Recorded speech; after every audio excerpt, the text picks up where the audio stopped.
Благодарим за това, че днес ни събрахте и не дадохте повод да бъдем заедно. Ели, ела, ако обичаш, Ели, ела при мен.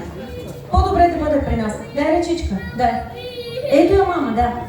Нещата днес са по този начин, вие знаете.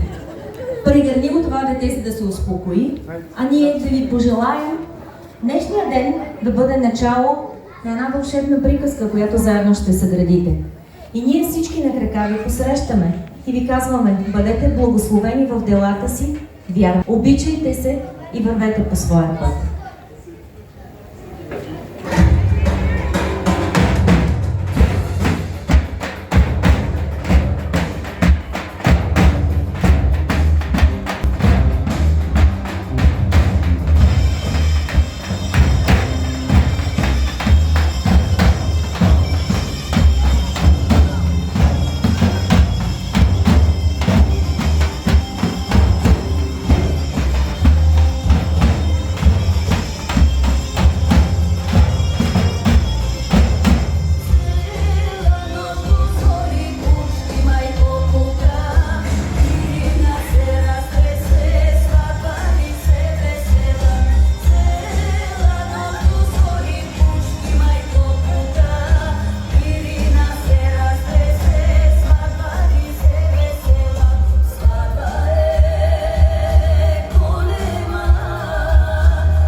За фолклорната магия, която ни поднесят тези танцори.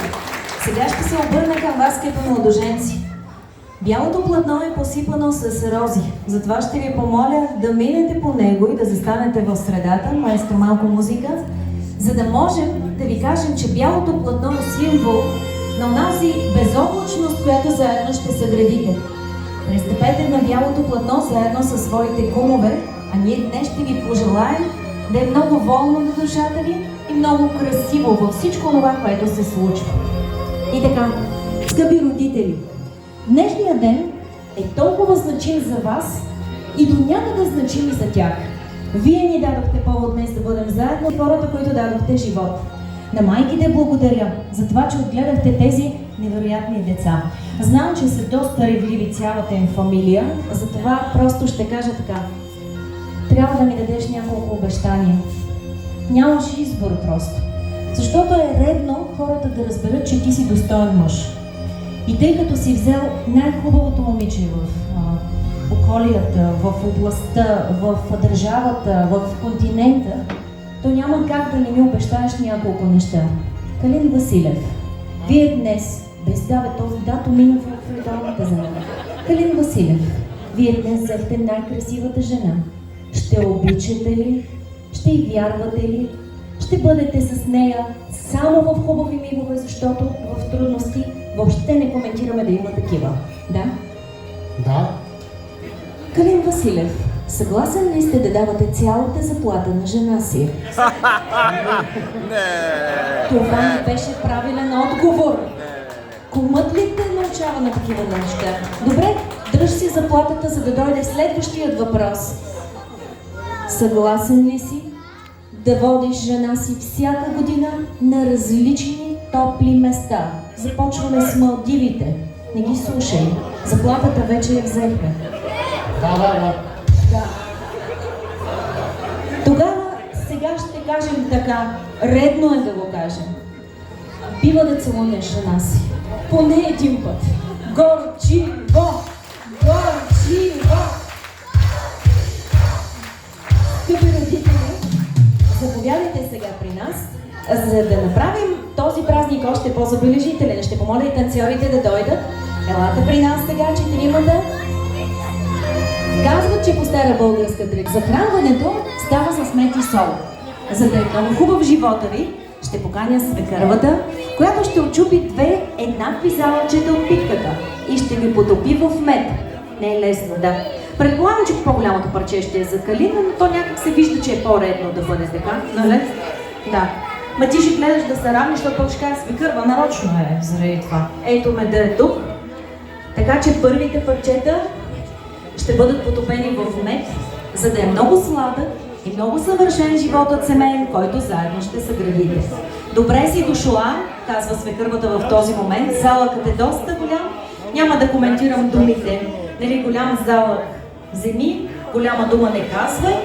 Така, сега ще помоля много малки да бъдат парченцата, потопени в сол, за да не забравят, че колкото и сладост да има в този живот, винаги ще има и малко пиперливост, а тя още повече ще украси житието и битието, което заедно ще се градят.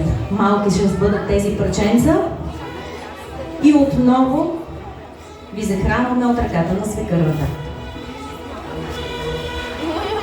Ако искаш, може да ги целунеш. Да, може да се целувате тук, колкото пожелаете. Сега ще поканя майката на булката, която ще направи своята благословие, закичвайки ви със здравец, за да има много любов, много здраве, много късмет и благословени дни в живота на нашите младоженци. Ти каквото искаш им кажи сега. Ако искаш, дай 50 лева на младоженеца, че той горки е останал без нищо. Само 50. Взехме заплатата, така е. Сега ще помоля татковците да поднесат чашите към младоженците. Таткото на булката нека да поднесе чашите на младоженците. Таткото на младоженеца чашите на кумовете. Да. Искам да ви кажа нещо. Ще се обърнеш да те видят всички. Да. Обърнете се един към друг сега. Обърнете се. Веднага се обръщам към кума Свилен. Чакай малко. Спомняш ли си на фотосекцията, дали видяхте, че аз си снимах цял ден? Цял ден беше така, айде до кога ще снимаш, защото на мен ми се пие. И това вървеше, целият ден вървеше като една линия такава. Може ли кума да вземе чашата на високо и да покажеш на хората така, да видят? Сега, по-страшното в тази чаша, празна е, да, нали? Страшното в тази чаша е, че след като вземете първа на здравица, пиете до дъно. Това не важи за другите трима, но за тебе, куме, важи на 100%. И капка да не остава, защото колкото са капките вътре, толкова са сълзите в дома им. Затова дигнете на здравица, а ние върно да ги подкрепим с аплодисменти и кажем да ни щастлив живота на всички. Куме, всички тебе гледат, насърчавайте го